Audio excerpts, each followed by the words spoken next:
Okay, it's going to be a review of NXT Heatwave 2024. And yeah, I got to say, it's true. NXT has finally turned the corner. I think this was one of the best NXT shows in a really long time. I might go as far as to say that the show is even better than Money in the Bank. So a quality show from start to finish. A huge step up from Battleground. Battleground really, just was a huge letdown for me. I really thought, with the outsiders coming in like Jordan Grace and Ethan Page, I thought it looked like an interesting show. It just kind of fell flat for me. I just didn't even think the show was worth reviewing. But yeah, this from start to finish, man, I got to say, extremely fun to watch. Guys actually recommended this in the comment section. I saw how much positive feedback the show was getting. And I was actually going to pass on it because I just didn't know what to expect. But an incredible crowd once again. John Cena even made the point. Now Canadians always show up, and yeah, you just had a much better atmosphere here than Battleground. All right, so first match of the night, you had Femi actually taking on Wes Lee. This is for the NXT North American Championship. This is a last chance match for Wes Lee. So yeah, they were actually promoting on Raw last night that Wesley was going to make a decision about his future. But yeah, the match was really, really good. This is one of the best and most athletic, I think, David versus Goliath matches I've ever seen. I mean, Femi just looked like a beast here, but at the same time, Wesley, he still looked great, man. He still looked really explosive and athletic. And Femi, I got to say, one of the most impressive F5s I've ever seen. When Brock used to hit the F5, he would just rotate once. On this F5, it looked like Wesley rotated like 3 or 4 times on the way down. So that was pretty impressive. And, just the way Oba was able to get Wesley up in the air. I mean, some of these, power bombs just looked like he was going on a roller coaster ride. I mean, it was pretty impressive. So, I mean, the crowd was awesome here. It was really something to see. Femi is just a beast. So definitely check it out. Looks like Wesley is going to, make his decision tonight on NXT if you get the chance to see it. All right, next up we have Kelani Jordan actually taking on Ruca. This is for the NXT North American Championship. So yeah, this really surprised me, man. This was great. This was one of the best NXT women's matches I've seen in a really, really long time. These women are definitely, tailor-made to be on the main roster. I definitely think they could, be used on. I mean, they're a lot better than, a lot of the girls that you'll see on Monday Night Raw or whatever. But hey, Kelani Jordan actually won this championship in a ladder match at Battleground. And both of these girls looked impressive in that ladder match, especially Ruca. She did some incredible stuff in that match. Just her version of the Ace Crusher is very, very innovative. You've never seen anything like it before in terms of these women's offense. I mean, they're both, decorated gymnasts. Both had, I think, incredible collegiate careers. Yes, I was just blown away by this. See, the problem with that ladder match was it just kind of had like an awkward environment. But one-on-one, these two rocked the house. I swear to God, the offense was just innovative. It was, sometimes when you're talking about someone that's a gymnast, there are times when they'll get a little bit of criticism. We've seen that with Matt Cross and Ring of Honor, if you can remember back that far. But in terms of, just mixing, the experience that they have from being gymnasts with technical skills, I mean, I thought it was pretty damn cool. There wasn't one botch in this whole match. I thought the finish was sweet. You actually got a code of honor at the end of this thing. So, yeah, definitely worth checking out. I just thought it was definitely one of the most enjoyable women's matches I've seen all year. So definitely check it out. Next up, you had the Tag Team Championship. You had Nathan Frazier and Axiom actually taking on Chase University.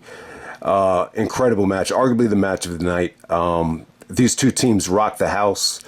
I just thought it was, the environment was hot. The Chase University dudes really shocked me here. I mean, I have not seen these guys, in a match like this. So, this really, really surprised me. I mean, you know what Frazier and Axiom are going to bring to the table. I mean, they're really, explosive, And there's just some beautiful sequences here. I mean, there was a Spanish fly off the top rope, followed it up with a Phoenix Splash by Nathan Frazier.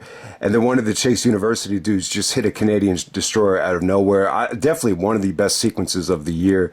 But yeah, incredible tag match. Just incredible energy from both teams. Yeah.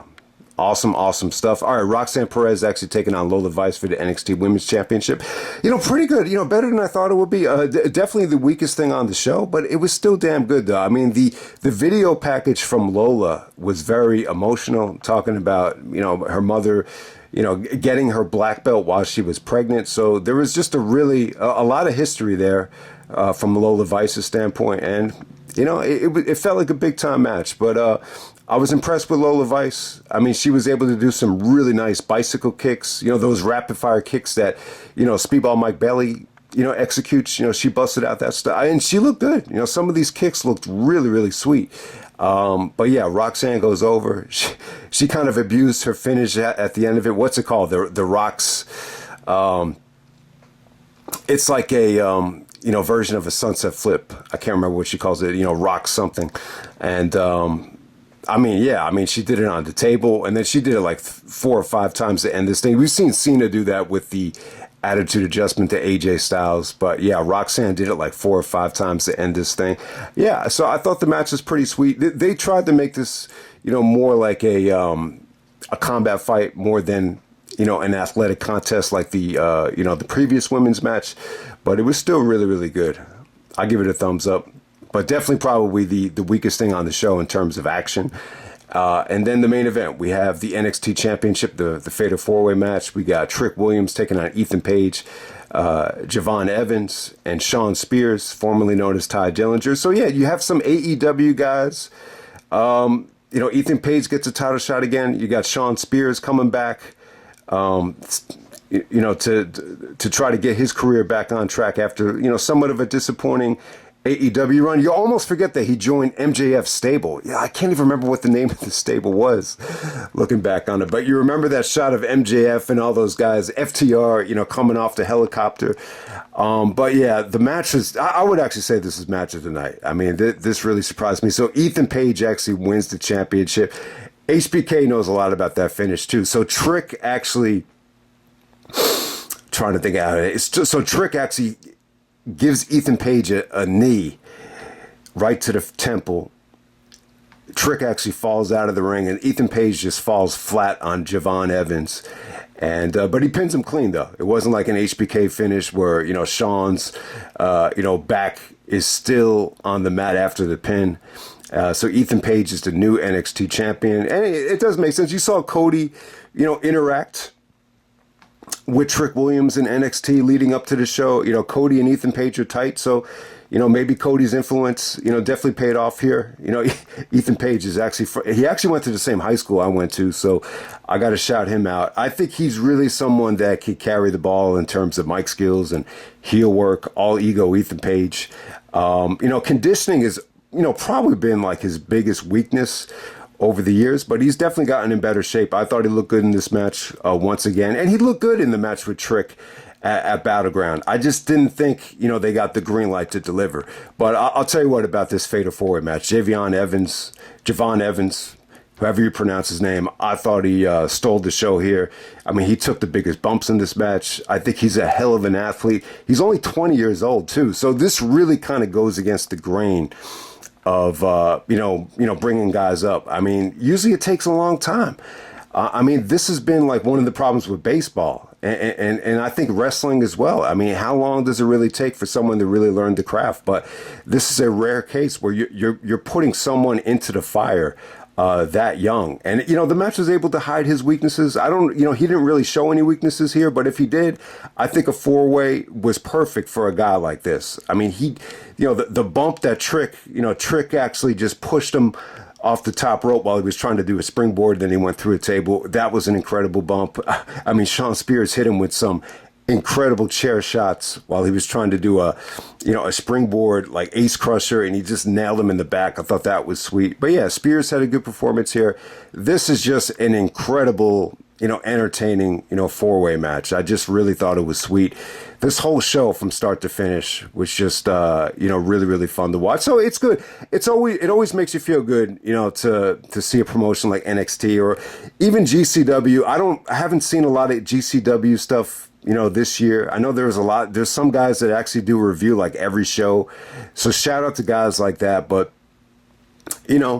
it's been a tough ride. Ever since like War Games 2021, I've just noticed it's really a chore, to get through these NXT shows or even try to, talk about them. But this was pretty damn sweet. So yeah, if you've seen the show, comment on what you thought about it.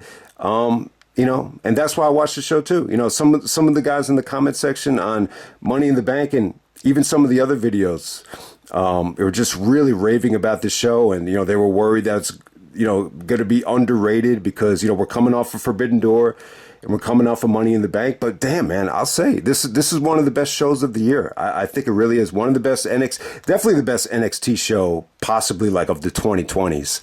I might go as far as to say that. So yeah, I would probably say better than Money in the Bank. Was it better than Forbidden Door? I'm going to say no.